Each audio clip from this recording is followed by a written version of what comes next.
नमस्कार सर। जैसे आपके आगे सीने पे लगा हुआ है आई लव डॉक्टर नेचर, तो मैं थोड़ा सा जानना चाहूँगा आपका परिचय। आप ये डॉक्टर नेचर क्यों लगाए हुए हैं और आपने इससे ऐसा क्या काम किया है जिससे कि आपको खुद से गर्व महसूस होता हो। तो सबसे पहले सर आप अपना परिचय, अपना नाम, कहाँ से है और इसमें कैसे आए और इससे आपने कौन सा एक बड़ा काम किया जिससे समाज को भला पहुँचाओ। मेरा नाम बलराम है, मैं लखनऊ से बिलोंग करता हूँ। और डॉक्टर नेचर की बात करें तो मैं पहले एलोपैथ में था, लेकिन जैसा जैसा मैंने देखा कि वेलनेस मैनेजमेंट इस समय बहुत ज़रूरी है और डॉक्टर नेचर उसमें बेस्ट है। मैंने बहुत सारी ट्रायल की, बहुत सारी एक्सपीरियंसेस और टेस्टिमोनियल लिए, तो उसके बाद मुझे लगा कि मुझे डॉक्टर नेचर में as a wellness management Hindustan में काम करना चाहिए, क्योंकि इसका देश को बहुत जरूरत है। मतलब आप एलोपैथ से थे पहले मैं एलोपैथ क्या करते थे एलोपैथ में? मार्केटिंग रिप्रेजेंटेटिव था, उसके बाद फिर मैनेजर हुआ और काफी लंबा करियर रहा, करीब 12-13 साल। अच्छा, मतलब एमआर थे पहले, उसी लाइन से आप आगे बढ़े, यानी कि आपका शुरुआत ही मेडिसिन से हुई। बस ये था कि केमिकल से थे आप, अब ऐसा क्या लगा कि आप आयुर्वेद में आए? देखिए, सबसे पहले मेरी जो एजुकेशन है वो बॉटनी और केमिस्ट्री की थी, तो मुझे वैसे भी पेड़ पौधों से और रसायन से मैं लगाव था। लेकिन होता है कि मुझे डॉक्टर तारा प्रकाश तिवारी के साथ कुछ समय बिताने का मौका मिला और मैंने देखा कि जो आंकड़े थे वो देश में वेलनेस मैनेजमेंट को लेके बड़ा ही एक रिवोल्यूशन आने वाला है, क्योंकि आप आज हर घर में आप देख रहे हो कि इतनी सारी टेक्नोलॉजी होने के बाद भी बहुत सारी लाइफस्टाइल बढ़ती जा रही है और उसका अंग्रेजी दवाओं में कोई सोल्यूशन नहीं, और आयुर्वेद में उसका बहुत ही सटीक सोल्यूशन है भी, और मैंने खुद भी लिया।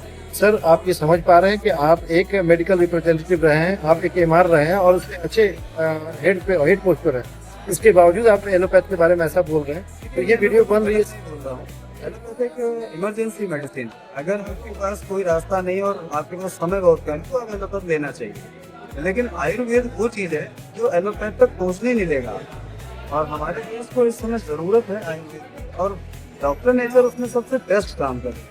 अब जैसे मैं एक एग्जांपल, जैसे कि मैं चूंकि फार्मर में था तो मेरे पास जाहिर सी बात है डॉक्टर और पेशेंट से बड़ा वो रहा होगा, इंटरेक्शन होता है, तो मुझे किडनी के, डायबिटीज़ के, थायराइड के और हाइपरटेंशन के बहुत सारे पेशेंट मिलते हैं। तो मैंने देखा कि जो बड़े से बड़ा एमडी डॉक्टर, चाहे वो पीजीआई एम्स का ही क्यों ना हो, वो शुगर को ठीक नहीं कर पा रहा था, पूरी जिंदगी भर दवा दे रहा था, चाहे थायराइड की हो, चाहे बीपी की हो, चाहे शुगर की। जबकि मैंने खुद से देखा कि कुछ लोग ऐसे थे जो कई साल से थायराइड से या एक किडनी पेशेंट क्रिएटिनिन बढ़ा हुआ था, नहीं मैनेज हो पा रहा था, डायलिसिस की प्रॉब्लम आ रही थी, और मैंने कुछ दवाएं 3 से 6 महीने चलाई और सब कुछ नॉर्मल हो गया।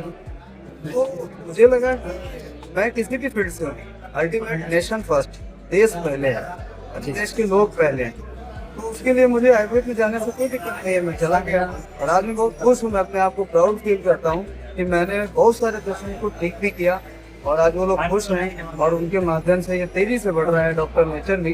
बात कंपनी की नहीं है, बात है यहाँ पर आयुर्वेद को शुद्ध फॉर्म पर लाने की, उसकी जागरूकता लाने की, और सही तरीके से दवाओं को बनाकर सही रेट पर लोगों को तक पहुँचाने की, वो काम डॉक्टर नेचर कर रहा है। एक जो प्रोसेसिंग तरीके से आपने बताया ये बहुत शानदार है, और मेरे ख्याल से हर इंसान को ये बात समझ में आएगी कि आयुर्वेद की जरूरत क्यों है। आज जो इतना चाउमीन, पिज्जा, बर्गर और ये जो फास्ट फूड चल रहे हैं, इससे क्या नुकसान हो रहा है हमारे शरीर पे, क्योंकि एकाएक तो नहीं हो रहे, लेकिन धीरे धीरे क्या नुकसान हो रहे हैं। सर, आप कुछ ऐसे टेस्टिमोनियल या कुछ ऐसे रिपोर्ट के बारे में बताएं जो आपको अंदर से खुद ब खुद इम्प्रेस करता हो, या फिर आप उसको सोच के खुद ब खुद गर्वान्वित महसूस करते हो, ऐसा कुछ रिजल्ट है? जैसे मैंने बताया कि एक हमारे पेशेंट थे, अल्सरेटिव कोलाइटिस का प्रॉब्लम था उनको कई साल से, उन्होंने लखनऊ से लेकर गुजरात तक बहुत सारा इलाज कराया, और उनके डॉक्टर ने कहा भी था कि आपके लाइफ टाइम दवाएं खानी पड़ेंगी।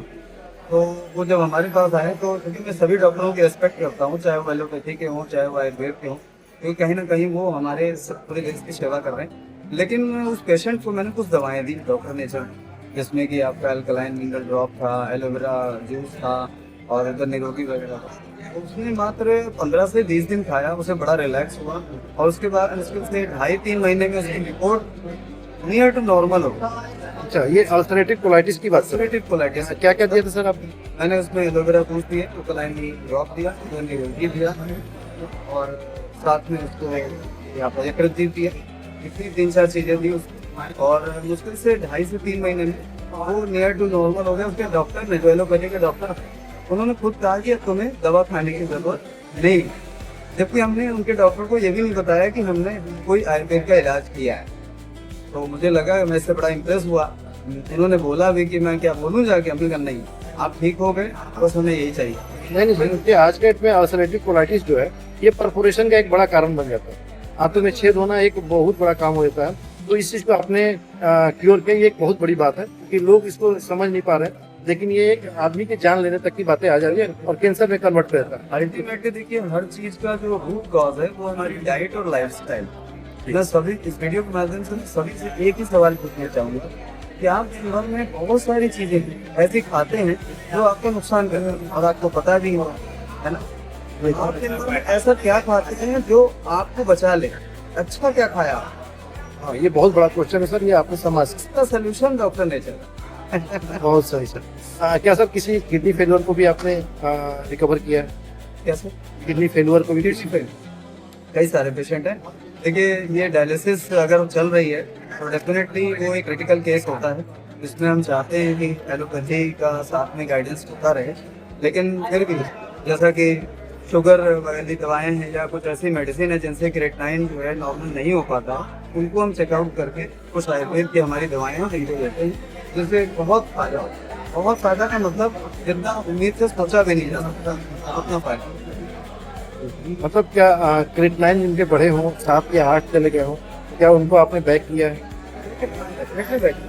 मैं तो रिपोर्ट में बात करता हूँ कि आप रिपोर्ट लाइए और 3 से 6 महीने मैं जो ट्रीटमेंट या जो मैं चीज़ें बता रहा हूँ उनको आप जैसे बता रहा हूँ वैसे लीजिए, आपका क्रेटिनाइन नियर टू नॉर्मल हो जाएगा। बाकी हाँ, डाइट का भी इसमें बहुत रोल है और परहेज करना पड़ता है थोड़ा। और मुझे लगता है कि अगर जीवन को सही मायने में जीना है, परहेज कोई बहुत बड़ी चीज़ नहीं किया जा सकता।